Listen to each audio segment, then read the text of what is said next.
сайн байцгаана үзэгчдээ. Монголын үндэсний олон нийтийн телевизийн Zoom мэтгэлцээ нэвтрүүлэг үзэгч та бүхэнд хүрч байна. Та бүхэн нэвтрүүлгийг 7 хоног бүрийн лав гараг бүрт төхөөлөө авч үздэг.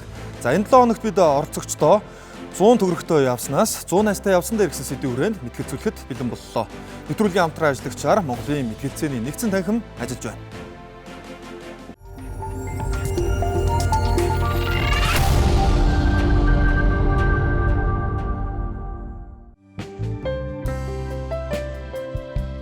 Яагаад бид олонний дундаас хэн нэгнийг найзаа гэж дотомчлон үздэг юм бол? Итгэж нөхөрлсөн болгон найз мөн үү? Эсвэл нандин бүхнээ хуваалцдаг дотны хэн нэгэн бидний жинхэнэ найз уу? Найз нөхөрлөл гэдэг хүмүүсийн хоорондын гүн итгэлцэл юм. Найзууд цаг хугацааны шалгууртаар бие биесээ ойлгон таних, мэдэрч, харангүй сэтгэлээр нэгийгээ дэмжин түшиж байдаг. Гэвч найз нөхдийн дотны ийм харилцаанаас гадна танил талын холбоо амьдралд биднийг өдөр тутамдаа хүрээлэж байдаг. Танилтай бол талын чинээ гэдэг. Харин танил нөхөд анд нөхөр, найзын үерхэл хоорондын ялгаа, зааг, үн цэнийг бид хэрхэн үнэлдэг вэ? Найз нөхөрлийн үн цэнээ хэрхэн хадгалж хамгаалах вэ гэд бидэнд олон асуултууд гарч ирдэг. 100 төгрөгтэй байснаас 100 найзтай явсан нь дээр үү?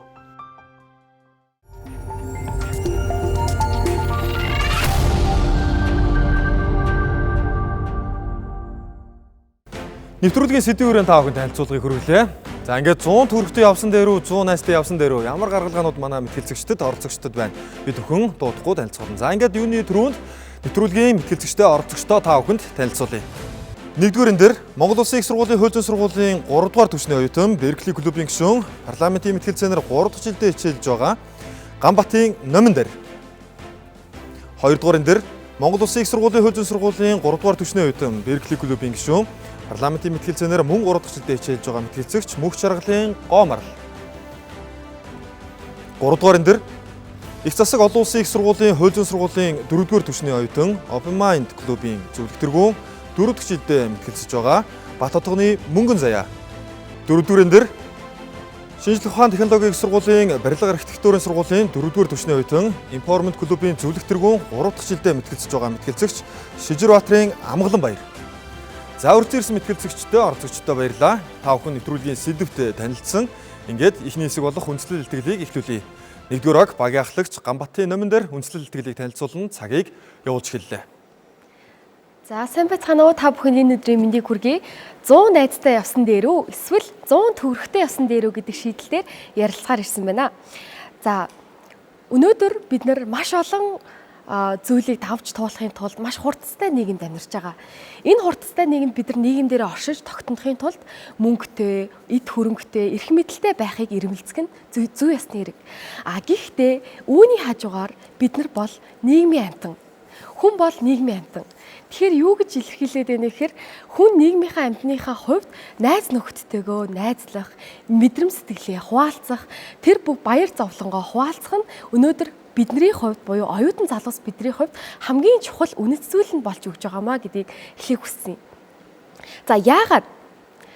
Хүн бол маш мэдрэмж сэтгэлийн амьтан. Хүн заримдаа баярладаг, заримдаа гуниглдаг. Баярлалаа, өнөөдөр би тэнцээнд шагнал авлаа гэж бодоход миний найз ямар мундаг юм бэ? Найзаараа үнэхээр их бахархаж ийшүү гэдэг ганцхан үгийг бид нар сонсохын тулд өнөөдөр бас амьдрдагч байж болох юм. Нөгөө талаас зовлоо, гуниглалаа, бидний амьдралд маш олон хэцүү зүйл тохиолддог. Хэцүү зүйл тохиолдох болгонд хажууд маань түшээд минь найз чаднаа, энэ бүх зүйл төр зургийн хэрэг гэж хэлэх найз өнөөдөр бидний амьдралд хамгийн хэрэг болж идэг. Цаашлаад дан ганц мэдрэмж сэтгэлээ хуваалцдаг найзууд биш. Цаашлаад суралцдаг, илүү намайг хөгжүүлдэг найзууд бас байдаг. Энэ төрлийн найзуудыг бид нар хаанаас олж авдаг вэ гэхээр сургууль дээрээсээ, эсвэл клубүүдээсээ, эсвэл фитнес хэрвээ явж байгаа бол фитнесийн хамтрагчид гэх мэтлэнгээр энэ хүмүүстэй байснаар бид нар яадаг вэ гэхээр илүү нэгдмэл, нэг зорилготой хамтдаа бид нар энийг бүтээж чадна шүү. Хамтдаа энэ зүйлийн ард гарч чадна шүү гэдэг илүү урам зориг мэдэрдэг. Ингэснээрээ бид нар зорьсон зорилготой илүү хурдан, илүү түргэн, илүү нэг нэгээ дэмжиж хүрэх боломжтой болж ирж идэг. Тэгэхээр цаашлаад найз нөхөд бол сонголт гэдэг зүйлийг ярьж өгч байгаа. Энэ юу вэ гэхээр бид нар гэр бүлээ сонгох боломжгүй. Гэтэл найз нөхдийг бол бид нар сонгох боломжтой буюу тэр 100 найз ямар найзаас бүрдэх вэ гэдгийг бид нар сонгох боломжтой. Бид нар заримдаа буруу найзыг сонгосон байдаг. Заримдаа бид нар шархалж үлддэг. Гэхдээ энэ шархалж үлдсэн ч гэсэндээ би чинь ийм хүн болохоор ийм хүмүүстэй тохирохгүй юм байна шүү дээ. Би ийм хүмүүстэй байвал илүү жаргалтай, илүү өөрийнхоороо, илүү юм хийх хүсэл эрмэлзэл маань нэмэгддэм байх шүү дээ гэх мэтчилгээр цаашлаад өөрийгөө таних, цаашлаад нийгэмдэр биеэ авч явах, цаашлаад хамтын зорилго, тэмүүллийг хөтлөх энэ боломжийг бий болгож ирж идэг. Тэгээд дээрэс нь найз гэдэг зүйл маань өөрөө бас хүнд мөнхийн биш байж болно. Найзалж байгаа найзлахаа болж болно. Тэгсэн ч гэсэндээ хэсэгхэн ч гэсэн амьдралын хормыг хамтаа өнгөрүүлсэн нь энэ бол хамгийн амьдралын чухал зүйл юм аа. За баярлалаа. Үндэслэл илтгэлийн цаг дуслаа. Одоо 20 дугаар ахлагчийн үндэслэл илтгэлтэй танилццгаая. Мөнгөн заяа 3 минутыг явуулж эхэллээ.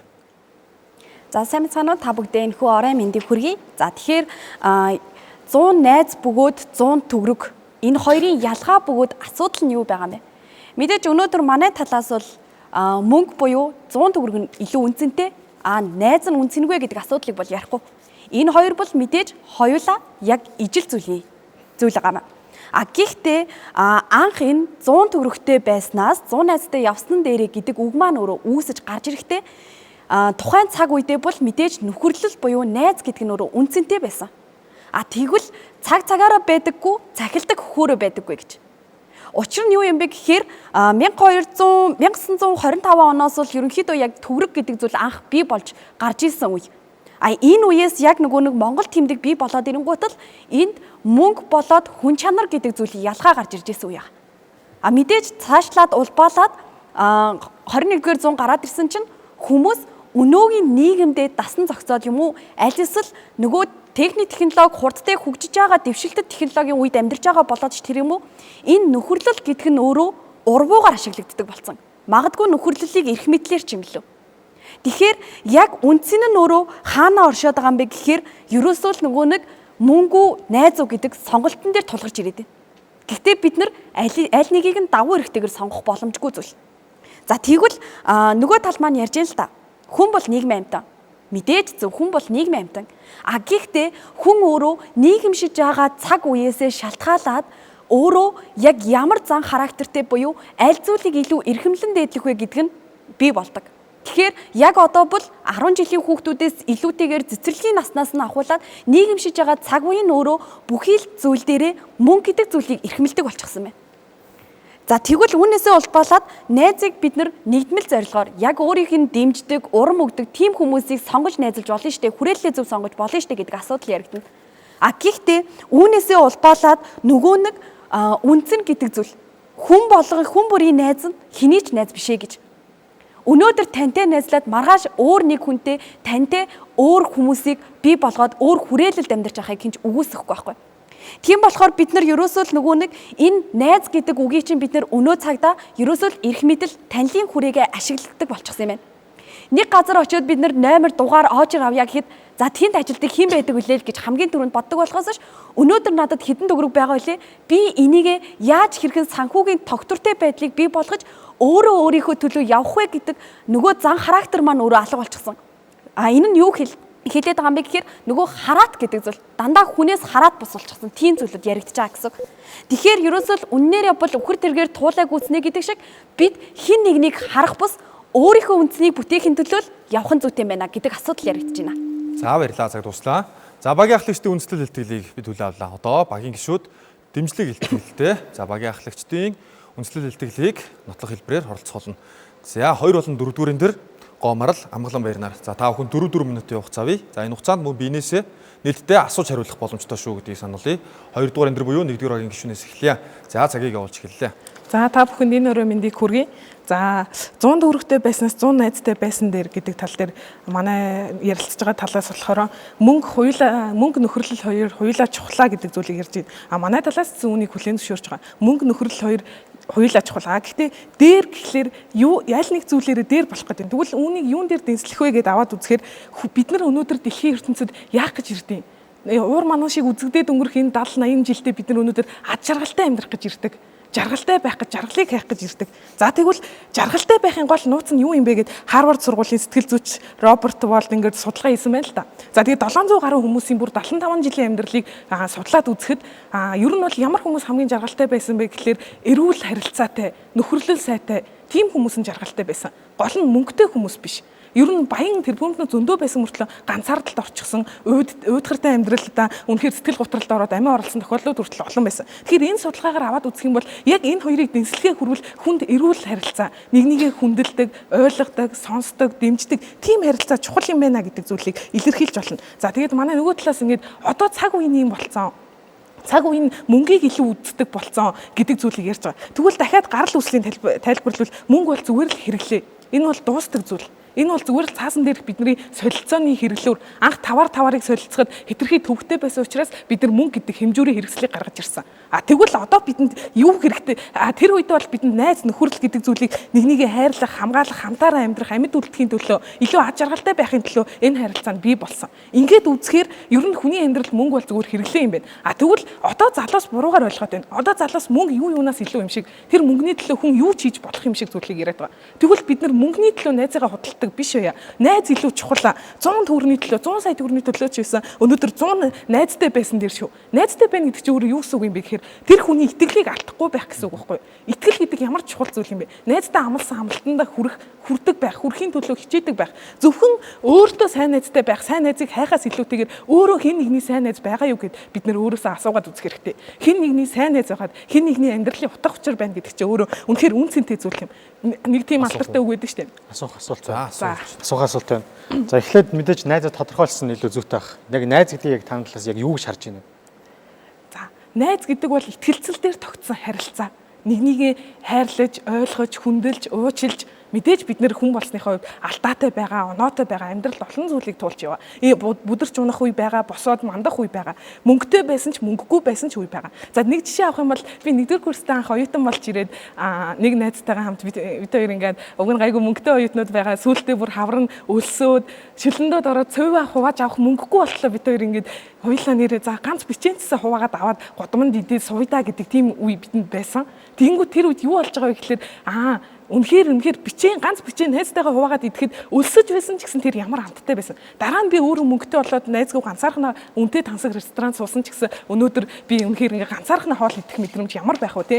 Тэгэхээр үүнээс л бид нэр хүн хичнээн мөнгөтэй байгаа тансаг хэрэглээтэй байсан ч гэсэн хүнд найз гэдэг үнэхээр үн цэнтэй юм байна. Амьдралын утга учир болдгийм байна гэдэг зүйл энэ жишээнээс харж болно. Найз бол ийм л чухал харилцаа гэдэг зүйлийг илэрхийлж өгч байгаа. За тэгээд цаашлаад ярих юм бол ер нь бол одоо ажлын найз, гэр бүлийн найз, хонгор багын яамд гэдэг шиг багын найз гэдээ маш олон төрлийн найзууд бидэнд байгаа. Энэ хүмүүстэй бид нар жишээ нь би хичээл дээрээ сургууль дээрээ сайн найзуудтай байх юм бол би тэр хичээлдээ явахд дуртай байна. Өнөөдөр би мэтгэлзээнийхээ клуб дээр үнэхээр миний сайн найз ахын бол би тэр клуб дээрээ очих дуртай байна. Гэх мэтэр ер нь бол хөгжих, суралцах боломж тэр орчин дуртай байх боломж. Ялангуяа оюутан залуус бидэнд мөнгөгүй байсан ч найз бидэнд байхад бид нар намайг сонсдог нэг л хүн байхад найзд нь чамд итгэж байгаа шүү гэдэг тэр нэг үгийн төлөө би өнөөдөр энэ амьдрал илүү утга учиртай болдог гэдэг зүйлийг илэрхийлж байгаа баярлалаа. За. Та бүхэн энэ орой мэндийг хүргэе. За, сая 100 төгрөгтэй явснаас 100 найзтай байсан гэр энэ шийдэл дээр нөгөө тал маань ярьжлаа л да. Найз гэдэг итгэлцэлээр тогтцоо авч. Тэгэхээр өнөөдөр бид нар 100 найз уу жоох олон тоон дээр ярьж эхэлж байна л да. Энгийн үний дундаж найз нь бол дотно гэх юм уу? Найз 8 найз байж идэг. Тэгэхээр 100 найз гэдэг бол энэ өөрөө бас нэлээдгүй том тоо болж байна. Тэгэхээр энэ одоо хит олон найз гэдэг энэ агуулга гарч ирснээр хүн сэтгэл зүйн болоод бус тогтворгүй бус байдал үүсгдэг. Нөгөө талаас найзыг одоо хаамаагүй одоо юу гэдгийг тэр найз энэ найз гэх мэтээр ойлгож байна. Яг үндэ дотн нь яг бүх нууцаа ярих хідэн найз байгаа. Яг төрсөн өдөрт нь шууд очиход ямар нэг асуудалгүй очих хідэн найз байгаа гэдэг маш одоо юу гэдгийг тодорхой бус байгаа тань. Тэгэхээр өнөөдөр бид нар яг энэ найзын олон тоо өөрөө хүнд сэтгэл зүй болоод бус дарамт мэдрүүлдэг л дээ. Хит олон найз тэргээрээ одоо ямар нэг ашиг сонирхлын хэрэглүүр болгож ашиглах гэдэг. Тэгэхээр өнөөдөр бид нар энэ зүйл дээр ярьснараа магадгүй хит олон найз гэдэг энэ агуулгыг бас дурдах гэсэн. Тэгээ манай талаас юу гэж үзэж байгаа вэ гэхээр анх мөнгөн тэмдэгт гарах үеэс бидний соёлын хувьд өөр байсан. Гэхдээ тэр үед илүү одоо юу гэдгийг нөхөрсөг хөдөө орон нутаг болоод одоо юу гэдгийг найзтайгаа холбоотой олон найз хэрэг бол танил хэрэг болдог гэсэн. Харин өнөө цагт юу болдог байсан бэ гэхээр бүх юм өөрөө шийдэх боломжтой болдог цаг үед бид нэр ирсэн. Хайж олдог болсон. Тэгээд энэ санхүүгийн болоод магадгүй 100 төгрөгтэй байна, магадгүй 1000 төгрөгтэй байна гэдэг өөрөө санхүүгийн тогтвортой байдлуудыг илтгэж идэг. Магадгүй сая төгрөгтэй байна, тэрүүн том байна гэдэг ч юм. Энэ өөрөө юу гэсэн үг вэ гэхээр тань сэтгэл зүйн доктортой байна. Эсвэл эрүүл мэндийн доктортой байна гэдэг агуулгуудыг төвшүүлж байдаг. Ингэснээсээ болоод нөгөө хүн маань өөрөө санхүүгийн хувьд одоо юу гэдгийг сэтгэл зүйн доктортой байна гэдэг бол эрүүл мэнд болоод тэр тайван байдал, аз жаргал гэдгийг мэдрэх боломжтой. Нэгэн судалгаа байдаг л та ажилчдын стрессийг судлахад 72% нь зөвхөн цалингаас уу мөнгнөөс хамааралтай стресстэй болсон байдаг ч гэдэг.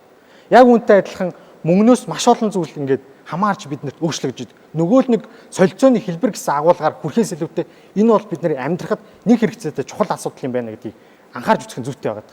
Тэгээ дээр нэмээд хэлэхэд бид нар энэ найзыг таниад магадгүй энэс шанах боломжтой. Нөгөө талаар бид нар хээл ахвал мөнгө зээл гэдэг агуулга гарч ирдэг. Яагаад вэ гэхээр альва нэгэн байгууллага дээр очиод альва нэгэн тусалцааг авах хүсэл гарч ирж байдаг. Ингэснээс болоод нөгөө танил тал хээл ахвал гэдэг агуулга гарч ирж байгаа. Ингээд 2019 оны шудраг байдлын үнэлгээ гэдэг судалгаан дээр үзэхэд 15.2% нь найз болоод юу гэдгийг танилаасаа авилгал авсан байж байгаа. Альва нэгэн байдал. Энэ нь юу үүсгэж байгаа вэ гэхээр тэгш бус байдлыг үүсгэж байгаа. Аль нэг нь илүү оролцдог, аль нэг нь найз нөхрөөрөө оролцож байгаа. Ингэснээсээ болоод хээл ахвалын хувьд За 4 секунд байна. За найзыг одоо ингээд найзаас болж авилгал үүсэж байгаа юу? Тогтолцооноос болж авилгал үүсэж байгаа юу? Мэдээж бидний соёлд маш том асуудал байна. Учир нь очиод нөгөө сая түрүүн дурдсан шүүд. Очиод яг юу хэрэгтэй вэ гэж асууж эхэлдэг. Өөрөөсөө асуудаггүйгээр шууд энд хэн байгаа вэ гэдэг агуулгыг дэвшүүлж эхэлдэг. Ингэснээсээ болоод тэнд байгаа ямар нэгэн байдлаар тусалцаа өсөөд тэгш бус байдлыг бий болгоод тогтолцооны хувьд биш харин эргүүлээ бас бидэнд ч гэсэн асуудал байна гэж харж байна. За энэ дээр нэм дэлгэрүүлээ яриа. Мэдээж найз нөхрийн хамаарлаас болоод олон тооны хамаарлаас хүн депрессд магадaltaй болчихдог. Шулууханд юу гэсэн үг вэ гэхээр 100-аас дээш болоод ирэхээр магадгүй Facebook-ийн 1300 найзыг би яг найз гэж хүлнэж шүрхүү гэдэг агуулга гарч ирж байгаа. Яг эндээс үзээд яг хідэн найз юм бэ? Яг тэднээс болоод депресстэд яг ямархуу хэмжээний ачаал авч байгаа вэ гэдгээр маш том асуудал болж эхэллээ. Найзыг ялгаж салгаж ойлгодог. Болохгүй бол өнөөдөр бид нар яг чухал гэдгийг эрхэмлж чадхаа бичиж байна. За эрүүл мэнд л бус зүйлийг дэлгэрүүлж ойлголт хэдүүлээ. Арай нэг энэ зүйл нь яагаад бид нар 100 төгрөгийн санхүүгийн доктортой байдлыг илүү ярих гээд байна вэ? Би хүн гэдэг ойлголтыг яагаад ярих гээд байна вэ? Өнөөдөр яагаад нийгэм өөрөө 100 төгрөгтэй байсан илүү дээр байгаа юм бэ гэдэг агуулга. Энэ үгс үг гэхээр эрүүл мэндийн тогтвортой амьдралд юу ч болоо үлээ тий. Жишээ нь АП-ийн буюу сэтгэл зүйн судалгаа гэдэг. Сэтгэл зүйн доктортой буюу мөнгө өөрөө танд альва нэгэн байдлаар бэлэн мөнгө байж гэнэ гэдэг сэтгэл зүйн 70% доктортой байна гэсэн юм судалгаа бичдэг. Юу гэсэн үг гэхээр би альва нэгэн зүйл бэлэн байна гэдэг агуулгыг төвшүүлж байна. Ингэснээр тэр хүн өөрөө би хүн болоод өөрөөсөө тэр асуудлыг болоод бус зүйлийг хайж эхэлдэг юм аа. За баярлалаа амгалан баяртай баярлалаа. Дэмжлэг илтгэлээ танилцууллаа. За одоо 3 дугаар хэсэг үеийн модераторын асуултанд багийн ахлагчид хариулах хэсэг рүү шилжих болно. 1-р багаас эхлэе. За 1-р багийн ахлагч номон дээр. За миний асуух асуулт. За ер нь 1-р баг маань бол 100 найзтай явснаас 100 төгрөгтэй явснаас 100 найзтай явсан дээр гэж үзэж байгаа байр суурь. Тэгээ түрүүн одоо нөгөө сэтгэл ханамжийн талаар ярьж исэн. Найзтай байснаас илүү сэтгэл ханамжтай байх юм уу? 100 төгрөгтэй байснараа илүү сэтгэл ханамжтай байх юм уу? Одоо чинь хоёул яг нөгөө асуултаасаа түрүүлээ нэг жишээ дурдчих гэж бодлоо л да. Монголд чинь аз жаргалын индексээр одоо хамгийн өндөр газар чинь хөвсгөлийн хаанх байд юм билээ шүү дээ. Тэгээ хөвсгөлийн хаанхад одоо Монголын хэдэн баян одоо тий хэдэн хөрөнгөтэй чинээтэй хүн байна. Дэлхийн улс орнууд ч гэсэн аз жаргалын индексээр тэргүүлж байгаа орнуудын дотоодын нийт бүтээгдэхүүн эдийн засаг нь дэлхийд тэр дээгүүр байгаа. Ер нь энэ тал дээр бас зөрчил байна уу?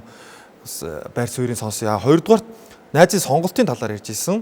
Тэгээ хэрвээ чи одоо өнөөдөр ингэ явахт мөнгөгүй бол тий тэрэн дээр бас ингэ сонголт хийх боломж чам тэр байх уу? За энэ хоёр асуултанд тайлбар өгөөч хариулдаг гэж. За эхлээд болохоор мэдрэмж сэтгэлийн талаар ярьж байна тий. За энэ болохоор юу гэж хэлээд нэрхээ мөнгө бидний яг хэрэгцээг хангах хэрэглүүр болж ирдэг. Ингэснээрээ цаашлаад одоо мөнгө нь өөрөө өнөөдөр бидний наацхийн хэрэгцээг хангах нь одоо зүй ёсны асуудал. Гэхдээ хүн гэдэг чинь өөрөө ийм зөвхөр амтан биш байхгүй юу? Идэл угаал амьдрдаг хүн биш байхгүй юу? Хүн гэдэг ямар амтан бэ гэхээр мэдрэмж сэтгэлээ хуваалцдаг, бусдад өөрийгөө илэрхийлэхийг хүсдэг, бусдад ойлголцохыг хүсдэг, бусдад тэр зовлон жаргалаа хуваалцахыг хүсдэг. Энэ бүх мэдрэмж сэтгэлээ өнөөдөр илэрхийлэхэд өнөөдөр найз гэдэг зүйл хамгийн хажууд байх тийм төшиг, нөмөр төшиг болж өгдөг гэсэн үг. Ингэснээрээ найзтай байснараа илүү бидний амьдрал баялаг болж, илүү одоо бидний амьдрсандаа утга учиртай амьдрсан юм шиг санагддаг гэсэн үг. За тэгээд ингээд нөгөө нэг өдөр тантай найзлж байгаа нэг өдөр өөр хүнтэй найзлчих юм шүү гэдэг одоо зүйл ярьж байна л та. За энэ болохоор найз гэдэг зүйл одоо нөгөө сонголт гэж хэлсэн те. Гав гин шиг одоо чи заавал бүх цаг үед надад тусал эсвэл заавал бүх цаг үед миний хажууд бай гэсэн энэ гав гин шиг өөрөө зөвхөн өөрөө найз гэдэг ойлголтоос халиа авчиж байгаа. Энэ бол өмчлөх сэтгэлээрөө яваад гэж байгаа. Найз гэдэг маань юу вэ гэхээр чамайг ямар ч үе те хэцүү цаг үе болох чинь дэмжээ туслахад бэлэн те хизээч уулзахад сэтгэлд ойр дотн байдаг ийм хүнийг бол жинхэнэ найз гэж хэлдэг. За цаашлаад сонголтын талаар ярьж байна те мөнгө одоо хэрэгцээтэй юу те мөнгөгүй байвал одоо яах вэ гэдэг талаар ярьж ах шиг байна. За үнэхээр мөнгө бол үнэхээр чухал. Гэхдээ өнөөдөр надад 100 төгрөгтэй байгаа. За би өнөөдөр үнэхээр идэх хоолгүй байсан ч гэсэндээ өнөөдөр би нэг зорилгын төлөө найзтайгаа хамтдаа хичээгээд явах буюу хүн дэмтэй тустай би чадна штэ гэдэг урам зориг итгэл үнэмшлийг өнөөдөр хүний дотор гал авалцж байгаа цагт өнөөдөр би гоё ганган хувцсгүй байсан ч өнөөдөр би идэх маш гоё тансаг хоол идэхгүй байсан ч гэсэндээ би өнөөдөр амьдрч чадна буюу шүд зугаад би тэсээд даваад гарч чадна гэдэг итгэлийг бид нар төрүүлдэг гэсэн үг. Яг хөө тэр тал нь бол нөгөө нийгмийн давхаргын хувьд яриад байгаа юм л да. Хэрвээ чи үнэхээр мөнгөгүй хүн бол те одоо нийгмийн доод давхаргын одоо тэр төвшний хүн байлаа одоо тэгэхэд тэр хүнд одоо яг тэр давхаргын хүн л найзлах уу эсвэл сонголтоо хийх боломж нь стил одоо хэврээ байж их үү? Тэр давхаргын хувьд гэх юм бол би бол одоо тэр одоо мөнгөөр шалтгаалж нэг нэгнтэйгээ найзалдаг гэж бол би бол боддгоо. Энэ цаашлаад юуг илэрхийлж байгаа нөхөр мөнгөндөө гол нь биш. Энэ нь тухайн хүмүүс, тухайн 2 3 этгээдтэй ямар нийтлэг зан чанаруудаараа хоорондоо ижилсэж байна вэ? Ямар зан чанараараа хоорондоо тохирч байна вэ? Ямар зүйл дээр илүү дэмжлэг тусалцаа үзүүлж байна вэ, хөгжүүлж байна вэ гэдэг дээрээ найзынхаа сонголтыг хийх нь бол зүйтэй. Энэ нь өөрөө жинхэнэ найз гэдэг зан чанарыг агуулж идэг. Хэрвээ мөнгөн дээр үндэслэж сонголт хийгээд ирэх юм бол энэ бол найз биш. Энэ бол ажлын хамтрагчид ч юм уу те. Эсвэл ямар нэг зорилгын төлөө хүрэх гэж байгаа зүгээр нэг юм гэрээ хилцээр маягийн болно гэсэн үг. За баярлалаа асуултанд хариулсанд баярлалаа. За одоо 2 дугаарыг ахлагчаас асууя мөнгөн заяа. За манай 2 дугаар өгөлтөө төгрөг гэдэг зүйл одоо тий 100 жилийн өмнө одоо ингэ үссэн мөнгө ингэж үсээд одоо энэ үг ингэж гарч ирсэн ингэж ярьж байгаа шиг байна. Тэгээд ерөөдөө бол яг нөгөө тухайн үед чинь одоо таварын шим да тий таварын ш гэдэг үг нөхөр тий яг нөхөр гэдэг үг найз гэдэг үг бас жоохон ялгаа байсан бол ерөөдөө би энэ үгийг бараг л социализм гаралт цагийн үе гэж боддог байхгүй юу. Тэгээд нөгөө 100 ундаа 100 байсан цаг гэдэг шиг бас ингэ жоохон өөр юу болчиход байна. Тэгэхээр яг нөгөө цаг цагаараа байхгүй гэдэгтэй адилхан тухайн үед байжсэн хандлага одоо тэгвэл хүлээн зөвшөөрөхдөггүй юм бол одоо 100 төгрөгтэй явснаас 100 танилтаа явсан дээр гэвэл танаа баг хүлээн зөвшөөрөх үү? Одоо тэр гараал ажил төрөл бүтээхэд танил юу илээ гэж боддог гэдэг байгаа шүү дээ. Тэгэхээр 100 танилтаа явсан дээр гэвэл хэрвээ танаа хүлээн зөвшөөрөх үү? За яг энэ 100 төгрөг бөгөөд 100 найз танил гэдэг өөр чинь хоорондоо өөр ойлголтод байгаа даахгүй. Яагаад тэгэхээр өнөөдөр нөгөө нэг цаг үеэсээ шалтгаалаад ч юм уу эсвэл хүмүүсийнхээ онцлогоос шалтгаалаад ч юм уу энэ танил буюу найз гэдэг зүйлийг өөрөө нөгөө өөрт ашигтай байдлаар сонгож хэрэглээд байгаа даахгүй. Гол нь яг тэр 100 хүнтэй найзлаа 100 хүнийг таньдаг байлаа гэд тэр хүн надад яг яаж хэрэг болох вэ гэдгийг бодоод байгаа болохоос энэ миний жинхэнэ найз уу гэдэг талаас нь харахгүй байдаг байдал илүү их нийгэм түгээмэл болчихсон байгаа учраас хин нэгнээс хараат байж хин нэгэнд одоо өөрийнх нь нөгөө нэг чадвар алдагдаад байна гэсэн үг шүү дээ. Эргэцүүн чадвар чадамжгүй болоод хүнээс заавал нөгөө хүнийг хардаг болсон, хүний үгийг сонсдог болсон тийм байдал руу төлхөө хандлага бий болоод байна.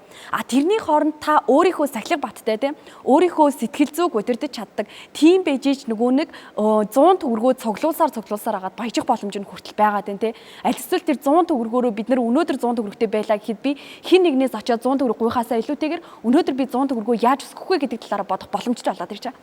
Тэгүн гол яг нийгмийн хандлага нь өөрөө ашиг гэдэг тал руугаа чиглээд байгаа учраас энэ нөгөө нэг авилгалын нөгөө зөөлөн хэлбэрэнд болоод байгаа. Тэгвэл бас одоо нийгмийн хандлага нь өөрчлөгдсөн байж болно. Одоогинтэй адилхан бас хөөш нөгөө байгаа шүү дээ. Танилтаа бол талын чинь айл те.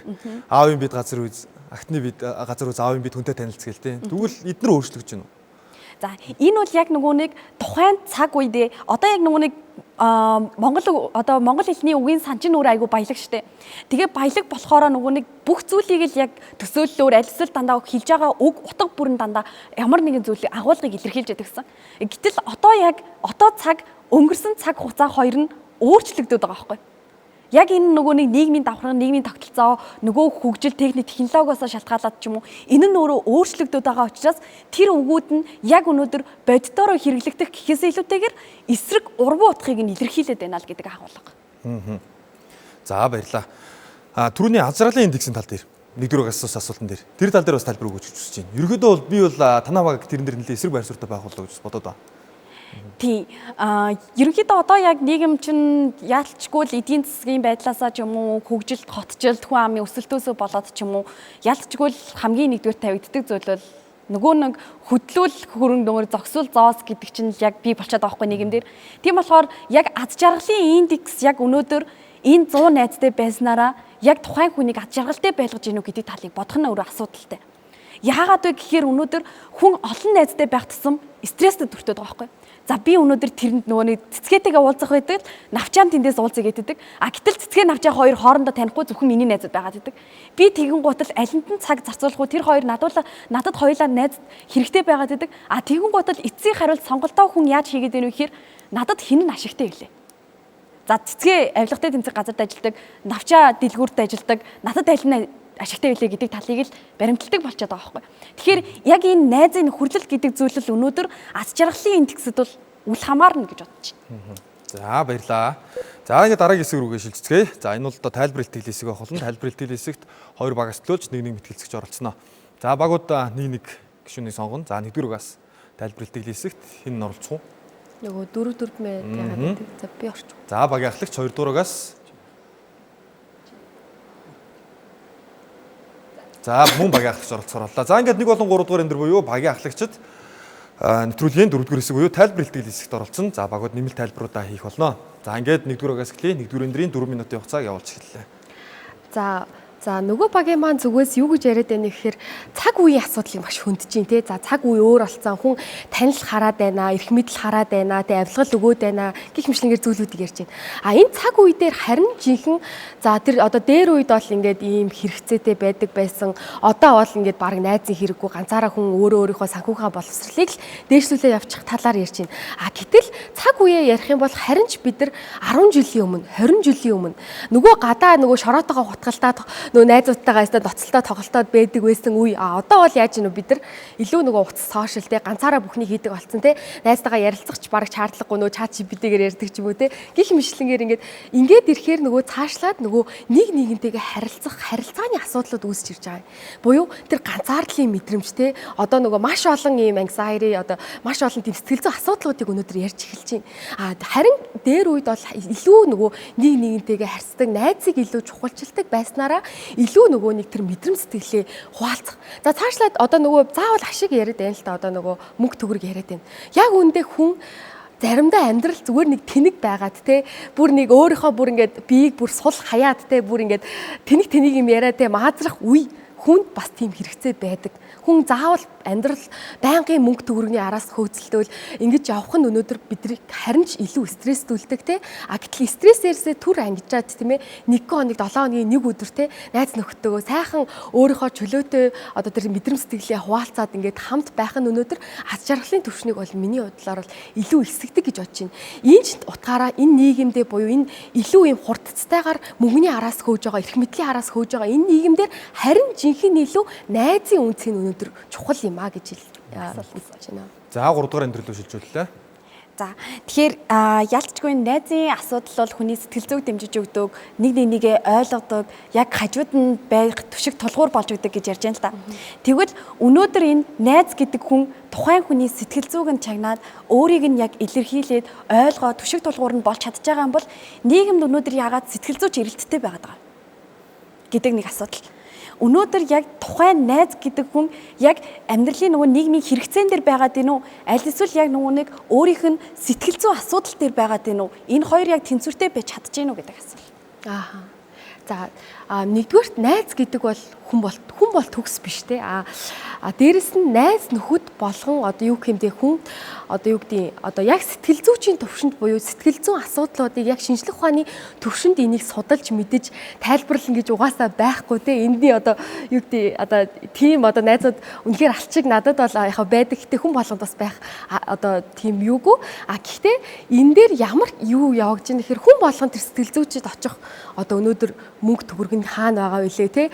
За дээрээс нь цаашлаад хүн болгон яг үндэ сэтгэл зүйн тийм бүр амар хүнд төвшний асуудалгүй болвол те өнөөдөр өдөр тутамдаа бид нар одоо саллаа те нийллээ одоо юу гэдэг энэ багш ийм дүнгээ ингэж тавилаа те надад ийм мэдрэмж төрлөө те аав ээжтэй ингэж загнууллаа энэ олгоныг бид нар сэтгэл зүйчдэр очихоос илүүтэйгээр хүн дотныхоо найзтай буюу хамгийн итгэж хүндэлдэг тэр хүний одоо хажууд одоо байхдаа илүү тав тухтай байдаг нэг дэмжиж итгэдэг ийм найзуудтайгаа ярилцсанараа бид нар илүү гоё мэдрэмжийг аваад нөгөө асуудлуудыг сэтгэл зүйн хүн төвшөнд нь очихоос өмнө шийдвэрлэх буюу сэтгэл зүйн тийм асуудлуудыг нь одоо баг дээр нь одоо хоорондоо ярилцаад давж туулах боломжийг өнөөдөр нээж өгдөг гэж үзэж байна. За баярлалаа. За тэгэхээр манай талаас болохоор яг энэ сэтгэл зүйн асуудал дээр яг юу гэж хараад байна вэ гэхээр хүн яагаад тэр сэтгэл зүйн асуудал депрессүүд ихээр хуримтлагдаад сэтгэл зүйч өнөөдөр эрэлттэй байгаад байна гэхээр яг өнөөдөр бид нар найздаа очиод өнөөдөр гэрт ийм асуудал гарчлаа гэд хэлдэг хүн нь өнөөдөр 10 найзаас яг хэдэн байгаа бол 100 найзаас яг хэдэн байгаа бол гэдэг. Тэр хүн өөрөө хурааж хуримтлуулж явсаар байгаад эцсийн цонголт нь ерөөсөө сэтгэл зүйч гэдэг гаргалгаан дээр очиж байгаа юм болоо гэж. Өнөөдөр яг тухайн хүний дотор юу болж байгааг бид нар яг наана инээгээд өчигдөр би тэгсэн өнөөдөр ингэсэн хоёлаа тгийн найзаа ингийн найзаа гэж байгаа тохиолдолд бид нар за чамд яг асуудал юу байна гэж асуудаг хүн нь өнөөдөр цөөхөн байдаг байхгүй. Чамд яг ямар асуудал вэ? Болж бүтггүй зүйлээ ивэл хэлээрэ гэдэг зүйл нь өөрөө ховор байдаг. Харин за найзаа тгий ингийн хоёлаа энэ зүйлийг хий за сэтгэл зүйчийн ингээд дэмжиж гэд яг нөгөө нэг хоорондоо яг нөгөө нэг бие бинийгээ ойлгох түшиг тулгуур болох үед нь бол байж идэг. Гол нь яг нөгөө нэг хүний дотор яалтчгүй нуудаг найзаасаач буюу өөрөөсөө хүртэл нуудаг тэр асуудал нь өөрөө байдаг байхгүй. Тэгэхээр найзыг бол хит их чухалчлах нь бол буруу. Гэхдээ найзгүй байна гэдэг нь өөрөө бас буруу. Тэгвэл яг яах ёстой юм бэ гэхээр олон найзаас илүү цөөхөн найз л биднэрт илүү үр дүнтэй юм байна. Олныг одоо хуримтлуулахаас илүүтэйгээр жижиг хүрээлэлд илүү үнцнийг бүтээе. Яг нөгөө саяны цэцгийн навчаагийн жишээн дээр байхгүй. Би өнөөдөр алийг нь сонгох вэ гэхээр хоёулантай зэрэг уулзах болоход алийг нь сонгох вэ гэхээр би ашигаад хардагтай яг адилхан. Тэгэхээр өнөөдөр ерөнхийдөө товчхондоо болдгийг одоо тэр яг найзууд дээр тулгамдж байгаа тэр асуудлыг шийдвэрлэхийн тулд та талаас бол одоо 100 төгрөгтэй буюу мөнгөтэй байснаар тий найз хэрэггүй харин тэр асуудлыг зүгээр сэтгэл зүйчтэй ажиллаа сэтгэл зүйч аваа шийдэж болно гэж хэлэх гээд байна үү? Найз бөгөөд 100 төгрөг гэдэг зүйлийг би хамгийн ихний үндэслэлтэг дээр хэлсэн. Энэ хоёр л өөрөө тэнцвэртэй буюу тогтвортой байх асуудал. Гол нь яагаад 100 төгрөг өнөөдөр үнцэнтэй байгаа л 100 төгрөгөөр бид нар гараад юм худалдаж авах нь өөрөө ховор ихгүй. 100 найзтай бол бид нар хаанч очиход тэр энэ гэж туслах хэмжээний баггүй. Тэгвэл өнөөдөр бид нар олон хүнийг хараад олон найз, олон танилын хүрээтэй байхаар бид нар ашигын төлөө ашиглаад байгаа юм байна. Тэгвэл бид нар цөөхөн найзтай буюу одоо нөгөө нэг яг 10 найзтай, 3 найзтай, 8 найзтай байснараа бид нар яг нэгэндээ түшиг толгуур болох, чин сэтгэлийн үндсэн дээр ярилцах, нэгэндээ нөгөө нэг сэтгэл ханамж өгөх тэр зүйл нь өөрөө бүрэлдэх буюу 100 төгрөгтэйгөө тэнцэж ирж байгаа байхгүй. Тэгэхээр бид нар нөгөө нэг яг юу ярих гэдэг вэ гэхээр манай талаас олон найзыг биш цөөхөн хэдийг л үнэнч найзаа болгоё. Тэгжиж нөгөө нэг найз буюу нөхөрлөл гэдгийг үнцэн нь орших гэдэг. Хит олон хүрээлэлээ тэлээд ирэхээр энэ үнцэн нь алдагдаад нөгөө нэг ашиг гэдэг тал руугаа зөөлөн авилгал гэдэг хэлбэр рүүгээ шилжээд байна гэдэг асуудал. За, нэгдүгээр энэ асуулт байна уу?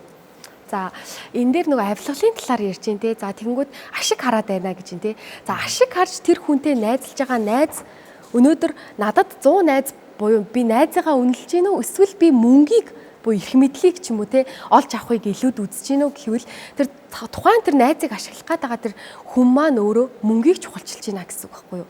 Тэгэхээр энэ нь өөрөө жинхэнэ найз мөн үү үгүй юу гэдэг чинь асуудалтай болоод ирнэ. За тэгээд цаашлаад энэ дээр цөөхөн найзуудтай гэж юм те одоо юу гэдэг тэр үнэлж хүндэлдэг одоо юу гэдэг те сайн ойлгоцоо цөөхөн эдэн найзтай тийм тоо биш чанараа ярьж байна те. За гэтэл энэ дээр болохоор манай зүгээс юу гэж ярьж байна гэхээр хүнд маш олон төрлийн найзууд байдаг те. Тэрийг хүн өөрөө сонгодог. За хүн мэдрэмж сэтгэлээ хуваалцдаг найзууд байхад цаашлаад суралцдаг найзууд байдаг. Тэгэхээр тэр суралцдаг одоо юу гэдэг ажлын талбар дээр те эсвэл одоо ээжүүд байлаа гэж ээжүүдийн найзууд ч юм уу те гих мэтлэнгээр ингээд маш олон талбарт ингээд тэр нь хөгжиж ирдгээл гэж хэлдэг. За захин туссан 3 дугаар энэ төр тайлбарлалт хэлийг үргэлжлүүлж болно. За тэгэхээр яг 100 найз бөгөөд 100 төгрөг хоёрыг бид нэр тэнцвэртэй буюу тогтвортой байдлыг нь яаж хадгалж авч үзье. Нэгнийг нь илүү үнэлэх гэхээсээ илүүтэйгээр одоо тогтвортой байлгах үр дагавар буюу үр дүнг нь ярих нь чухал. За тэр үр дүн нь өөрөө юу юм бэ гэхээр бид нар энэ нөхөрлөлийн үнцэн гэдэг зүйлээ ойлгоё. мөнгө өөрөө ямар хүчтэй байгаа гэдэг зүйлийг ойлгоё. Өнөөдөр нөгөө нэг 10 төгрөг 20 төгрөгийг хэрэглэхээ болсон чинь айл болгоны бараг хогийн савнд байдаг болчихсон. Яг адилхан байхгүй. Тэгвэл нөгөө 100 найз гэдэг зүйл чинь олуула байгаад идэх хэрнээ яг чамайг зовоод өвдөөд хөвтгөд чинь 100 гуулаа ирэхүү аль эсвэл 10 ирэхүү 1 ирэхүү гэдэг нь өөрөө чанарын асуудал байгаа байхгүй. Тэгэхээр энэ хоёр зүйлийг бид нэр тэнцвэртэй байлгах үүднээс нэгийг нь бага мөнгө биш, нэгийг нь олон найз биш. Энэ хоёрыг ерөөсөө мөнгө ч хэрэгтэй, найз ч хэрэгтэй. Энэ хоёр зүйл бол нийгэмд байх ёстой буюу хүнд хэрэгтэй зүйлүүдийн нийгэм байна гэж харах нь чухал. За баярлалаа. 2 дугааргийн одоо мэдээж санал хэлэхгүй үүсгэж байгаа гол зүйл бол 100 найз гэдэг одоо 100 гэсэн тоон дээр голдоо санал зөрөлдөж байгаа зүйл нь гарч байгаа гэж бас дүгнж болохоор байна. За ингээд тайлбарлалтын хэсэг маань дуслаа. Нэмэлт асуултын хэсэг энэ хэсэгт багийн ахлагчид асууна, гишүүд хариулах хэлбэрээр явна. За нэгдүгээр энэ дөр буюу нэгдүгээрийн ахлагч дөрөвдүгээр дээрээс асууна. За та хоёрт асууж хариулах 2 минутын хугацаа бий. За мөн дөрөвдүгээр дээр хамгаалан баяр асууж бас болно шүү. За цагийг олж эхэллээ. За танай багийн зүгээс болохоор ер нь бол и цөөхөн чанартай найзыг илүүд үзэж байгаа тий. За тэгвэл энэ дээр одоо юу гэдэг өвдөөд хөвтгөд хэн нь ирэх вэ гэдэг шүү дээ. Гэтэл яг үүндээ бүгд ирэх бас албагүй тий. Найз гэдэг чинь бас өмч биш гэж сая хэлсэн тий. Тэгвэл одоо юу гэдэг хамтдаа суралцаад явдаг, хамтдаа хөгждөг тийм найзуудыг та юу гэж боддог вэ? За одоо жишээлбэл Google, Microsoft гэх мэтлэнгээр компаниуд яасан бэ гэхээр анх үүсгэн байгуулахдаа найзууд үүсгэн байгуулж ирсэн. Энэ цаашлаад юу гэхээр найзууд хамтдаа нөгөө мөнгө чухлуу, найзууд чухлуу гээгүүт найзтай байснараа буюу хамтын зорилго, хамтын мөрөөдөл сэтгэлийг өргөслөөд хамтдаа бас тэр мөнгөний хараас хөөцөлдөж болж штэ. Энэ талаар та юу гэж бодож байна? За, юун түрүүнд найз гэж сая ярьлаа шүү дээ, тий. Яг хөө мэдээж тэр хүнийг өмчлөх албагүй. Гэхдээ бид нар найзтай байхыг үгүйсгээгүй. Хамгийн гол нь тэр найзыг найз мөн үү гэдэг одоо юу гэдгийг тодорхой шалгуур нөхцлөө тавиад шүү дээ. Мэдээж суралцах багаар ажиллах бол энэ бол зөв шийдвэр. Энэ бол найзын бас нэг гайхалтай хэлбэр болж шүү дээ. Тэгэхээр энэ дээр бол бид нар бол ямар нэгэн байдлаар үгүйсэхгүй. Харин тэр багаараа ажиллаад магадгүй тэгж явах явцдаа аливаа нэгэн байдлаар цаашлаад ихт олон найз гэдэг агуулгыг манахаас төвшүүлээд. Олон найзтай байх нь бас асуудалтай байна гэдэг зүйл. Тэгээ танай талаас асууж яриад шүү дээ. Ер нь олуулаа ингээд багаараа ажиллаад байна гэдэг. Ер нь олон найзтай байхын одоо асуудалтай тал ч юм уу эсвэл олон найзтай байх талаар танад юу гэж үзэж байгаа? За олон найзтай байх тал дээр болохоор ингэж үзэж байгаа. Манай багийн зүгээс өнөөдөр энэ шийдэл нь өөрөө 100 төгрөгтэй явснаас 100 найзтай байсан дээр буюу хүн өнөөдөр мөнгийг илүү чухалчлах юм уу? Илүү найз нөхдийг илүү чухалчлах юм уу гэдэг талаар ярьж байгаа. За найз нөхдийг чухалчлах да 100 найз чинь өөрөө 100 гуулаа чиний одоо хэцүү цаг үед хажууд чинь байна гэсэн үг биш.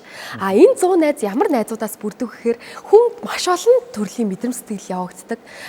Хүнд зүгээр өөрийнхөө тэнэгтээд одоо юу гэдэг те одоо хөгжилдөх найзууд зарим нь хэрэгтэй.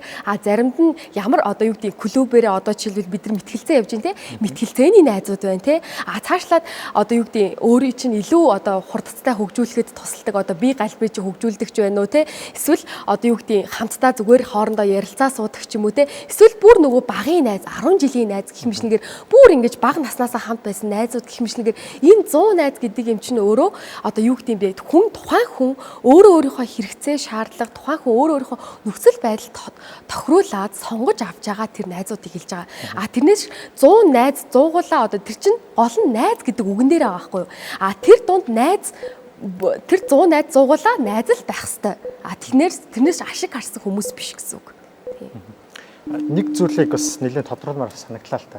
Юу гэхээр тодорхой хүрээллүүдээс үүдсэн найзын тухайсаа ярьж л та олон байгаад байна. Ингээд олон явцын дунд бий болсон гэдэг. Тэгээд тэр явцын дунд бий болохдоо тэр цаг зарцуулж байгаа шүү дээ. Тодорхой нөхцөл.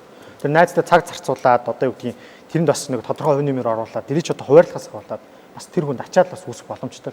Тэгэхээр энэ бас нэг зүйлийг яригдах ёстой сэдв юу гэхээр саяны санхүүгийн доктортой буюу ижил тэнцэл манахаас яриад байгаа байхгүй. Ижилхэн байх хэвээр. Энэ хоёр аль аль нь явах хэвээр. Жишээ нь сая эмнэлэгт очих тухай ярьсан. Яг үн эмнэлгийн төлбөр. Цаашаа одоо ямар нэгэн асуудал үүслэхэд нөгөө төлбөрийг яах вэ гэдэг асуудал үүсдэг. Найзаас гоох уу? Яг хэдэн одоо магадгүй одоо оюутны хувьд юу гэдэг найзаас 5k гооход 20k гооход зарим найзын чанар танигдэн шүү дээ. Ер нь байна уу гэж асуухад тий. Юу гэсэн үг вэ гэхээр энэ санхүү өөрөө заримдаа найзыг эсэргүүцүүлэх боломж үүсдэг. Юу гэсэн үг вэ гэхээр энэ хоёрыг доктортой авч явахгүй бол аль нэг нь унжиддаг гэсэн үг. Шулууханд. Жишээ нь нэг мөнгө зээх тухай нэг судалгаа байдаг байхгүй. Найзаас мөнгө зээлэхэд яг ямар хөө асуудал үүсэж байна вэ гэдэг. Энэ дээр ямар судалгаа гарсан байдгүй гэхээр найзаас мөнгө зээлсний дараа 45% нь одоо юм сэтгэл зовнилттой үлддэг. Яг үх болов яах вэ алдчихв гэдэг ч юм. Яг юм баталгаатай биш шүү дээ. Найз учраас одоо ямар нэг гэрээ хийгээгүй. Энэ асуудлууд дэвшигдээд буюу тэр хүн өөрөө санхүүгийн тогтвортой байдлыг нь эсэргцээд идэг. Тэгээ нөгөө талаас бас олон найзтай байх нь зөвтгөөд байгаа нь бас энэ бол мэдээж олон том асуудлуудыг бас дэвшүүлж байна. Тэгээ манай талаас бол тогтвортой гэхдээ өөрийг авч явах хэмжээнд байгаарай л гэж. Яг нөө найз хүрээлэл танил бас тусдаа ойлголтууд юм л да тий. Тэгээ чинь одоо яг би хөлөн бүчин байлаа гэхэд одоо багийнхаа 20 эдэн гишүүнтэй бас найзлахгүйгээд яах юм тий. Би хөгжимчин байлаа гэхэд одоо симфони оркестр тоглодог байлаа гэж тавиулаа тоглож байгаа. Тэр хүмүүс бас найзлах байх та. Гэтэ тэр найз яг мөн үү эсвэл зүгээр хүрээлэлөө багийн хамтрагч дуу гэдэг нь бас өөр болчихно тий.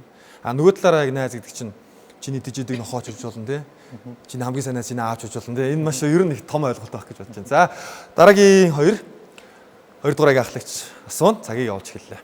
За тэгэхээр мэдрэмж сэтгэлгээг илүү чухалчилж байгаа энэ үе тэгвэл та ямар ч мөнгөгүйгээр сэтгэл ханамжаа зөвхөн найзаасаа авч чадах уу?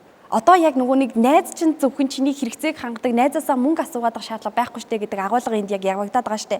Тэгэхээр яг нөгөө нэг чамд яг тэр чинь хэрэгтэй тулсан үед чи найзаасаа асуухгүйгээр энэ миний найз штэ гэд найзаасаа асуухгүйгээр яг энэ хүрээлэлд өөрөө байж чадах уу? За манай талаас нь одоо болохоор найз одоо манай нөгөө талаас найзыг бид нэр үгүйсгээгүй гэдэг шиг бид нар анхдагч хэрэгцээг авах хэрэгтэй тэр мөнгөний төлбөр тооцооны хэрэгсэл гэдэг зүйлийг бас үгүйсгээгүй. Харин яг манай энэ одоо 100 төгрөгтэй байснаас 100 найзтай байсан дээр гэдэг нь юу гэсэн үг вэ гэхэлэр одоо нөгөө нэг мөнгнөөс илүү найзыгаа тавьдаг байх хэрэгтэй. Хүн илүү чухал шүү. Тэр цаасан дээрх тоо биш. Хүн илүү чухал шүү гэдэг зүйлийг ярьж өгöd байгаа. Тэгэнгүүт манай нөгөө талаас энэ асуултанд харин илүү хэр өөрөө хариулахаар ийм зүйлийг ярьж өгöd байгаа байхгүй. Одоо ингээ мөнгө зээлэхээр ийм сэтгэл зүйн асуудал үүсдэг. Найзаас ашиг хайдаг гэдэг зүйлийг өнөөдөр зарим тал дээр ашигтай ашиггүй гэдэг зүйлийг ярихаас илүү найз чухал үед нэгээ дэмжих туслах зорилготой бас байх найзууд байдаг. Юу гэсэн үг вэ гэхээр би өнөөдөр үнэхээр мөнгөгүй болоод амьдрал минь цөхөрсөн байх үед надад нэг 100,000 төгрөг одоо нөгөө твдэж явхад юунаас заачлаараа тэвнэр тусал гэдэг шиг өнөөдөр надад мөнгө зээлэхдэггүй хэн надад мөнгө зээлэх юм бэ? Өнөөдөр би хэцүү би байнга төгс байхгүй би байнга мөнгөтэй байхгүй мөнгө чинь дуусчихна. Тэнгүүд надад хийн мөнгө зээлэх. Би чамтай харилцаагаа авч үлдэхийн тулд би ингээд чамд ингээд 20,000 төгрөг зээлж чадахгүй нэ уучлаарай надад гэтээ мөнгө байгаа би ингээд өөрийгөө болоо явж гинэ гэвэл нийгэм ямар юу руу чиглэж байгаа юм бэ? Энд чинь илүү ихээр айдас давтах юм шүү. Хүн болгон өөрийгөө гэдэг амин хуваа хичээсэн үзэл байдаг. Итгэлцэл дээр биш зөвхөн мөнгө дээр. Тэгээд манай яриа ингээ явсаар байгаа юу болоод байна гэхээр найзын тоо дээр очиод байгаа байхгүй юу? Их байх уу, бага байх уу, мөнгө энэ хоёроо харьцуулахаас илүү. Тэнгүүд найз ямар хүнд ихч байж болно, багч байж болно. Гэтээ их байлаа гэд муу гэсэн зүйл биш. Их байлаа гэд бид нар бизнесийн салбар, урлагийн салбар аливаа зүйл дээр хууль ёсны дагуу бол хууль зөрчихгүйгээр заавал олон найзтай байна гэдэг танилтай байна гэдэг талын чинэ гэдэг нь заавал арын хаалгаар хийн гэсэн үг биш. Бид хууль ёсны дагуу бид чинь хуульчаар сурж байгаа. Би өнөөдөр хууль зүйн зөвлөгөө найзтай хууль ёсны дагуу өгж болно. Би өнөөдөр кино ямар нэгэн байдлаар кино жүжигчин найзыгаа кино хийх гэж байгаа бол өрөө тоглуулад ямар нэгэн байдлаар тохиролцож болно. Бүх зүйл хууль ёсны дагуу ашиг харахгүйгээр нөхөрлөөд явах юм бол найз гэдэг зүйл чинь талын чинэ үнцэнтэй байгаад мөнгнөөс илүү хэрэг болж байна гэдэг зүйлийг ярьж өгöd байгаа. За баярлаа. Тэгэхээр ялцчгүй энэ шийдэл маань өөрөө явсаар явсараад ер нь л тогтвортой байдлыг барья. Бидний анхдагч хэрэгцээ буюу хэрэгцээ нь өөрөө хэрэгцээ нь бол ялцчгүй мөнгө юм байна. Гэтэл яг үндсэн дээрээ бидний нөгөө нэг сэтгэл зүйн хэрэгцээгээ хангаад үзэх юм бол найз чухал юм байна. Тэгэхээр нөгөө нэг яг эдийн засгийн хэрэгцээ, сэтгэл зүйн хэрэгцээ гэдэг хоёр агуулга дээр л очичлаа. Тийм учраас бид нар яг өнөөдөр яг энэ шийдлийнхээ хүрээнд юуг авч үзэх хэрэгтэй юм бэ гэхээр мэдээж биднэрт найз чухал. Гэхдээ мөнгө чухал. Хамгийн гол нь энэ нөгөө нэг тэрнээс илүү гэдэг шаардлага дээрээ л өнөөдөр мөнгөн чухлаа, найзан чухлаа гэдэг байгаа боловч өнөөдөр бид нар яг нөгөө нэг өмнө цаг үед өнгөрсөн цаг үед бидний өвөө эмээ яг энэ үгийг одоо ашиглаж байх үеэсээ эхлээд эн чинь нөхөрлөлийн үнцэн гэдэг үгээрээ гарсан бол одоо яг нөгөө нэг хүүхдүүд нөхөрлөл гэдэг зүйлийг буруугаар ойлгоод байгаа учраас энийг өнөөдөр нийгэмд залруулах нь хамгийн чухал юм байна нэгдүгээрт. Тэгжиж бид нар нөгөө нэг аль нь үнцэнтэй вэ? Аль нь би алингаар нь одоо хэрэгцээгээ илүү хангаж чадах вэ? Аль нь илүү надад сэтгэл ханамж өгж гинэ гэдэг зүйлийг ялгаж салах нь өөрөө чухал. Гэтэл бид нар өнөөдөр ялгаж салахгүй байгаа учраас 100 төгрөг нь илүү үнцэнтэй, аль эсвэл найз нь илүү үнцэнтэй гэдэг зүйлийг яриад байгаа гэсэн. Тэгэхээр манай талаас бол найз гэдэг зүйл бол байх ёстой гэдэг зүйлийг ярьж байгаа. Хамгийн гол нь аль нь илүү вэ гэхэд аваад үзэх юм бол хин нэгнээс хараад бус ашиг нийгэм нь өөрөө өнөөдөр ашиг гэдэг нөхөрлөлийг хараад байгаа учраас бид нар 100 төгрөг өөрийгөө авч явах нөгөө хүнээс хараад гэдэг зүйлийг ярьж байгаа гэсэн.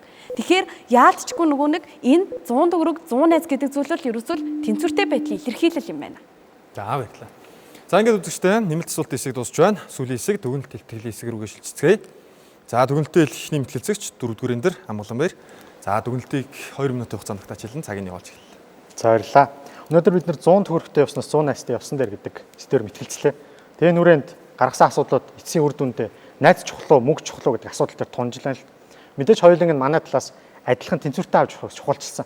А гэхдээ тэр хүн өөрөө альва нэгэн тусламжийг эхлээд авахаас илүүтэй өөрөөсөө хардаг, тэрийг өөрөө оролддог байх нь илүү одоо үн цэнтэй байна гэдэг агуулгыг дэвшүүлсэн л дээ. Ингэсний үрээнд ямар сэдвүүдийг бид нэр барьж аваад илцээд өгнө гэхлээр магадгүй 100 найзтай байж болно, олон найзтай байж болно. Гэхдээ тэр хүн хит олон бахаар асуудал үүсэж байна. Харин тэр найзсыгаа тодорхой хэмжээнд тэр найзтай тэрэнд итгэлцэл үүсээд тэр итгэлцэл найдвартай байх тусмаа тэр илүү гоё, нандин гоё одоо найз болж гин гэж харж болно л да. Гэхдээ бид нэр санхүүгийн болоод өнөөдөр бид нэр хаанч явсан мөнгө хэрэгтэй. Хаашаач явсан. Мөнгө хэрэг болдог. Гэхдээ танил хэрэг боллоо тэр найзаа ямар нэгэн байдлаар холох ч юм уу одоо юу гэдгийг тусламж авах гэж тэрийг өөр нэгэн байдлаар ашиглаад байдаг. Гэхдээ тэр хүн өөрөө эхлээд санхүүгийн болоод энэ байдлыг тогтворжуулж сэтгэл ханамжтай өөрийн гэсэн асуудлаа эхлээд шийддэг юм байлгачиж магадгүй авилгал хэлэх бол эхний ээлж налуу болох. Түүний дараа юу гэдгийг өөрөө тэр зүйлийг чадах хэмжээнд ингээ очдог ийм сэтгэл зүйл орж эхлэх байх гэж миний хувьд дүгнэж байна. Энэ дээр нэмээд хэд хэдэн зүйлийг бас дурдахын зүйтэй байх. Магадгүй мөнгө байлаа гэд найз үнцнийг өгсөн үг биш. Гэхдээ найзтай байлаа гэд мөнгө үнцнийг өгсөн үг биш. Энэ хоёр аль нэг хоёуландаа хэрэгцээтэй зүйл байна. Тэгэхээр бид нар мөнгийг үсгээд ад үзлээгээд мөнгө өөрөө өнөөдрийн хэрэглээний хамгийн томоохон хэлбэр магадгүй ах хэрэглээ болоод хамгийн анхдагч хэлбэрүүдийг одоо юу гэдгийг авч болох ийм үн цэнтэй хэлбэр байгаа. Тэгэхээр бид нар магадгүй энэ анхдагч хэрэгцээ болоод хэрэгцээгээ хангах зорилгоор эхний ээлжинд өөрийгөө сахилга батжуулж эрүүл мэнд болоод сэтгэл зүйн тогтвортой байлга үйлдэл байх нь илүү чухал юм а гэдгийг ярих гэсэн юм а. Баярлалаа. За баярлалаа дүгнэлтийг сонслоо. 2 дугаарн дээр Одоо ингээд бид манай нэг найз миний дотны найз надад ингэж хэлжсэн. Одоо гадаадд сурж байгаа. Тэгээд ингээд Монгол өөр оюутнуудтайгаа уулзаад ярилцахад ингээд нээлттэй ярилцдаг уу, зарим нь айгүй хүндий байдаг. Ингээд найзын хүрээлэлд хэлэх гэхлээр ингээд нээлттэй байдаггүй гэдэг зүйлийг ярьж өгч байгаа. Тэнгүүт бид нар яагаад ийм нэг нэгэнд ийм хатуу ханддаг болцсон юм бэ? Найз нь ингээд гадаад ирээд ийм л зүйлийг ойлгож чинь хүмүүс нэгэндээ ямар харгас ханддаг болцсон юм бэ гэдэг зүйлийг надад ярьж хахад миний сэтгэлд айгүй их тусчихсан л та. Өнөөдөр бид нар 21-р зуун болоод техник, технологи, хиймэл оюун ухаан ингээд бүгд завгүй болоод өдөр болгон нив спидийг гүйлгээд өнөөдөр үнэхээр найз нөхөдөө цагаа зарцуулахгүй эсвэл ямар нэгэн байдлаар хүн гэдэг зүйлийг хүн гэдэг бодгоол өнөөдөр оюун ухаанд хүн гэдэг хайрлах, нэг нэгээ хамгаалах, уучлах, инэрх гэдэг тэр олон мэдрэмжүүд ямар үн цэнтэй гэдгийг мартаад гэр бүлийнхэндээ цаг зарцуулахаас илүү, найз нөхөдөө цаг зарцуулахаас илүү ухаалаг утас, хиймэл оюун ухаантай чадлаг иймэрхүү олон зүйлс болоод байна. Дээр нэмээд мөнгө гэдэг тэр зүгээр л солилцооны хэрэгсэл байсан төдий зүйл өнөөдөр 100 найзтай дүүцэх хэмжээнд яригдаад зогсож байгаа нь өөр асуудал юм шүү. Манай нөгөө багийн хэлж байгааг үнэхээр нийгэм өөрчлөгдсөн байна. Монголчууд бид нар хичнээн ахын дүүс шиг нэг нэгээ хайрлаж танихгүй хүн байсан ч дотн болохын төлөө нэгэндээ цайлж ундаалж ёсолж ирсэн. Гэтэл өнөөдөр үнэхээр таньдаг нэгэнтэйгээ хүртэл мэдлээ зүрхгүй, найзтайгаа хүртэл ингээд дотн байхгүй, найздаа мөнгө зээлхээс хүртэл би цэрвдэг тийм нийгэмд ирсэн байна. Ийм учраас бид нар залуучууд бид нар нэг нэгэндээ илүү ихээр одоо нэгэнтэйгээ найзууд байж сурыг. Нэг нэгэнтэйгээ үнэнч найзууд байгаа. Нэг нэгнийхээ итгэлийг алдахгүй. Нэгэндээ хэлсэн амлалтандаа хүрдэг. Өнөөдөр би мөнгө зээлсэн бол болохгүй байгаа бол уучраа тайлбарлая. Бид нар адилхан хүн юм чи ойлгоно штэ. Уцаа хаага таг алга болдог биш. Найз минь намайг ойлгоно. Бийцсэн найзыгаа ойлгоно. Хэцүү үед минь тусалсан хүндээ би бийцсэн хэцүү үед нь туслана гэх мэтэр найз гэдэг үн цэнийг тэр нөхөрлийн утга учирыг өнөөдөр гаргадаг хүмүүс байя. Мөнгө бол зүгээр л хэрэгсэл. Өнөөдөр би мөнгөтэй байж болно, маргааш би үрээ дуусгачих болно. Харин найз гэдэг бол тэр хүн бол өнөөдөр миний амьд явж байхад миний амьдралын утга учируудын нэг юм шүү гэж хэлмээр байна. Баярлалаа. За 1-р гишүүн гоо марлалаа баярлалаа. За одоо багийн ахлагчдын дүгнэлтийг сонсъё. 1-р-аас эхлэе. За номон дээр дүгнэлтээ хэлнэ. За амьдрал бол таашгүй гэж бид нар ярьдаг те. За бид нар мөнгөний төлөө одоо нөгөө багийн маань зүгээс ярьж байгаа мөнгөний төлөө хүн улаарч хичээж те. Одоо өөрийнхөө хувьд санхүүгийн сахилга баттай байх нь бол зүй ясны хэрэг. Гэхдээ амьдрал бол таашгүй. Бид нар одоо юу гэдэг одоо муу ярилцлагад те одоо юу гэдэг танил тал маань одоо хүн төвчнөөр өвддөг ч юм уу те одоо эсвэл үнэхээр сайн хичээгээд байхад ажилласаа халагдчихдаг ч юм уу ийм асуудлууд маш их тулгарч идэг буюу бид нар амьдрал таашгүй асуудлууд маш их тулгарч идэг. Тэгвэл энэ таашгүй асуудал дээр хүнд мөнгнөөс илүү үн цэнтэй хүний дотор итгэлийг төрүүлж галыг хасаадаг чадан шүү гэж итгэл төрүүлдэг. За мөнгө төгрөг өгөөд туслаад одоо мөнгө зээлүүлэхээс илүүтэйгээр тэр мэдрэмж сэтгэлийг нь илүү дэмждэг. Энэ найзууд өнөөдөр амьдралыг баялаг болгох юм а гэж яриад байгаа юм. За цаашлаад одоо нөгөө бэлэнчлэх сэтгэлгээ гэл ингээл өхөн өөрөө ингээ бусдад юмаа даатгаад байна гэж хэлээ. Энэ бол тухайн хувь хүний асуудал. Хувь хүн тухайн одоо найзыг найзаа гэж харж гинөө эсвэл түүнийг ашгаа гэж харж гинөө гэдэг чинь өөрөө асуудалтай. Хэрвээ ашгаа гэж харж ивэл энэ бол таны жинхэнэ найз биш байна гэж хэлмээр байна. За цаашлаад тэгвэл хүнд ямар найзууд хэрэгтэй юм бэ? Тэ хүн мэдрэмж сэтгэлээ хуваалцдаг одоо эсвэл хамтдаа суралцаж хөгжиж нэг зорилгын төлөө тэмүүлдэг ийм найзуудыг өнөөдөр олж авч найзлах нь өнөөдөр хамгийн чухал юм аа. Дээрэс нь бидний хувьд 100 найзтай байсан 100 төгрөгтэй явснаас 100 найзтай байсан дээрээ гэдэг энэ мэдрэмжийг хүн болгонд өгж байгаа тэр бүх сайн сайхан найзуудад өнөөдөр баярлаа гэж хэлмээр байна. Дээрэс нь энэ сайн сайхан найзыг бид нар авч үлдэхийн төлөө өөрөө зөв байж өөрөө хэн нэгний хувьд хамгийн сайн найз нь хамгийн ихтгэл хамт нөхөр хамгийн сайн дэмжих туслах хүч нь болж өгөөсэй гэж та бүхнээсээ хүсмээр байна. Анхаарал тавьсан байдлаар баярлалаа. За баярлалаа. За найзын тодтгол дээр нэгдүгээр анхлах цай. За бас зөв хүн одоо авдаг биш өгдөг хуваалцдаг бас ийм найз байх талаар бас нэмэлт хэлж байна. За мөнгөн заяа сүүлийн дүгнэлт хэлэх мэтгэлцэгч. За 2 минутыг нь явууллаа. За тэгэхээр манайх яг хэлсэн цаг цагаараа байдаггүй цахилдаг хөхөөрөө байдаггүй гэж. Өнөөдөр бидний хэлж хэрэглэж заншиж байгаа энэ ёс заншил өв уламжлалууд бол ерөөсөө бидний өвөө эмээгээс уламжлуулж ирсэн энэ үг хэллэгүүд байгаа. Гэтэл нөгөө нэг цаг нь өөрчлөгдөөд нийгмийн хөгжөөд ирсэн чинь энэ үг хэллэгүүд өөрөө буруугаар ашиглагдаад байгаа болохоор бид нар нийгэмд хүртээж байгаа энэ ойлголтыг өөрөө залруулах нь өөрөө чухал юм байна. Ямар нэгэн зүйлийг бид нар ашиг гэж харахаасаа илүүтэйгээр илүү их боломж буюу нөгөө нэг нөхөрлөлийн үнцэн буюу мөнгөний үнцэн гэдэг зүйлийг л илүү нийгэмд түгээе гэдэг ойлголт. Ялангуяа 10 жилийн хүүхдүүд буюу яг нөгөө бид нар яг жинхэнэ амьдралын найз гэж хин юм бэ гэдэг амьдралынхаа найзыг 10 жилээсээ олдгоо гэж яриад байдаг тийм. Яг тэр үеэс бид нар найз гэдэг зүйлийг л ерөөсөө зөв таних нь зөв олох нь өөрөө чухал юм байна. Тэгвэл бид нар өнөөдөр 100 төгрөгөөр чинь юу авах юм бэ гэд 500 төгрөгөөр чи юу авах юм бэ гэд ээждээ аавдаа гэрээхэндээ уурлаж авахынхаа оронд энэ 100 төгрөгийг олохын төлөө хүмүүс хэрхэн яаж хөдөлмөрлөдөг юм бэ гэдэг мөнгөний үнцнийг бас ойлгох нь өөрөө чухал юм байна. Тэгэхээр бид нар бол ерөөсөө л нөгөө нэг бага мөнгөөр амьдралын нөгөө жижиг зүйлсийг үнцнийг ч бүтээх боломжтой юм байна.